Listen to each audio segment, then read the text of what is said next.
मातृभूमि की रक्षा के लिए अपना सर्वस्व समर्पण का भाव कहाँ है? भारत भूमि के वीरों जैसा कौशल किसमें कहाँ है? ढूंढ आना सारा जहां, आज भी हिंदुस्तान की आन बान और शान, जो ललकार सके मराठाओं को इतना पौरुष किसमें कहाँ है? नमस्कार, आदाब, सत श्री अकाल। Welcome back to Bharat Gyanakshar channel. हम आपके सामने एक बार फिर हिंदुस्तान के गौरवमय इतिहास की एक झलक लेकर हाजिर हैं।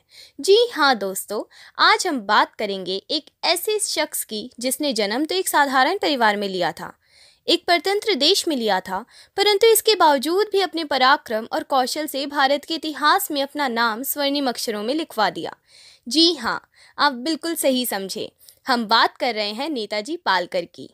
अद्भुत, गौरवान्वित, अतुलनीय, पवित्र मराठा साम्राज्य के संस्थापक नेताजी पालकर की।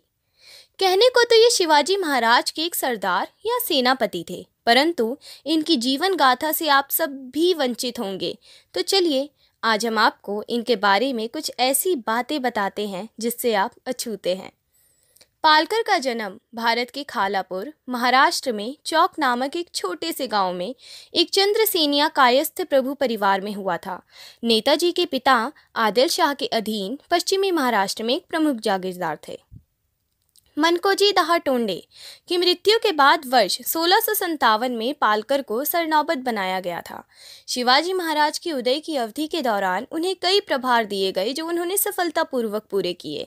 उनकी सबसे बड़ी सफलताओं में से एक बीजापुर सल्तनत के आदिल शाह के खिलाफ अभियान था, जो अफजल खां की हत्या के बाद हुआ था।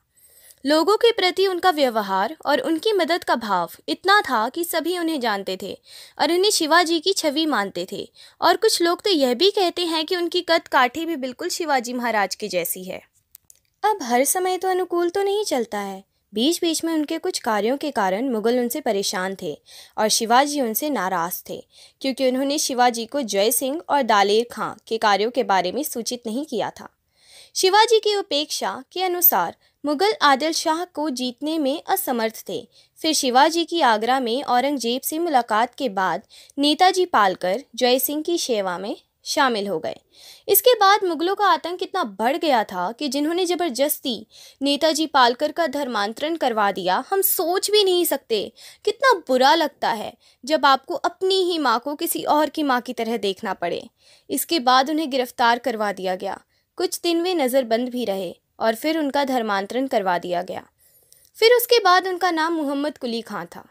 फिर उन्हें अफ़गानिस्तान में कंधार किले के गैरिसन कमांडर के रूप में नियुक्त किया गया था। वहाँ से भागने की कोशिश की लेकिन पकड़े गए। फिर विद्रोही बन के लड़े। फिर औरंगजेब का विश्वास हासिल किया और शिवाजी के क्षेत्र को जीतने के लिए उन्हें दक्कन भेजा गया। हालांकि उसके बाद वे शिवाजी की सेना में शामिल हो गए थे। इसी प्रकार मुगल कैद में पूरा दशक रहने के बाद वे वापस अपनी माँ के पास आए और उनका फिर से धर्म परिवर्तित करके उन्होंने फिर से हिंदू धर्म अपनाया। उनके कुछ मुख्य नेतृत्व वाले अभियान यह थे। नेताजी ने 1660 में पन्हाला, शाहपुर, टिकोना और बीजापुर में और 1665 में खारतव, मंगलवेधा, फलटन, ततवाड़ा और बीजापुर में आदिल शाह के खिलाफ लड़ाई का नेतृत्व किया। इन सब के बाद 1681 में उनकी मृत्यु हो गई। उतार चढ़ाव सबके जीवन में आते हैं, परंतु संघर्षों का सामना करते हुए अपनी मातृभूमि के लिए आखिरी सांस तक लड़ने का जज्बा हमें नेताजी से मिलता है। शत शत नमन है ऐसे वीर को। तो दोस्तों, आज का यह वीडियो यहीं समाप्त होता है। ऐसे ही हमारे इतिहास के बारे में जानने के लिए भारत ज्ञानाक्षर को लाइक, शेयर, सब्सक्राइब करें और हाँ, कमेंट करना मत भूलना। धन्यवाद।